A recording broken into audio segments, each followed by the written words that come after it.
In this video, we're going to simplify the fraction 144 over 256. Now, this is a pretty large fraction. And so you might be thinking, wow, these are large numbers and I don't really know what the greatest common factor is. And that's pretty possible for most people. So don't worry about that. But what I want to point out in this video is that we're going to follow the same process, but there are times when you may not simplify that fraction to lowest terms the first time around. It may take more than one step. And so for this case, you might say, well, I know that 144 and 256 are both divisible by 8. And I think 8's the greatest common factor. So I'm going to divide both the numerator and the denominator by 8. And when I do that, I end up with 144 divided by 8 is 18. And 256 divided by 8 is 32. But then I have to evaluate this answer, 18 over 32. And I have to look at these two numbers and say, now, is this in the lowest terms? And I'm automatically going to say no, because I know that when my numbers end with an even number like 8 and 2, both of those numbers are divisible by 2. Any even number is divisible by 2. So that can always be simplified. So even though I've simplified this, it's not in lowest terms yet.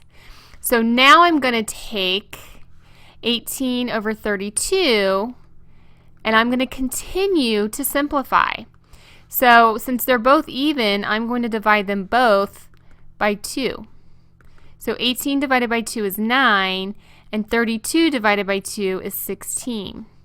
And then I have to say, okay, can this be simplified? And there's no greatest common factor for 9 and 16 other than 1. So therefore, this is in simplest terms.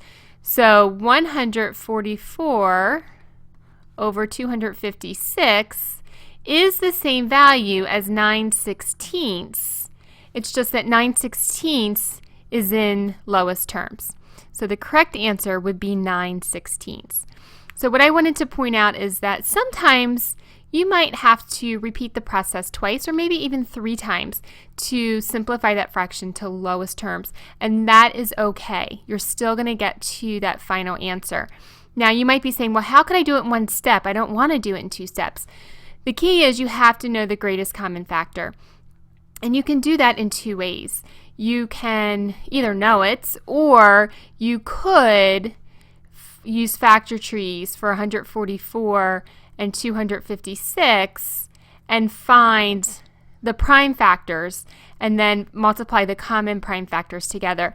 We've covered this in another lesson on algebra class that you're welcome to visit, but you would find out from doing the prime factorization that the greatest common factor is 16. So if you were to divide both of these by 16, then you would have come up with the answer of 9/16 in the first step. But that's hard to do, and it requires a lot more work doing the prime factorization. So you can just simplify it step by step, and that's perfectly fine.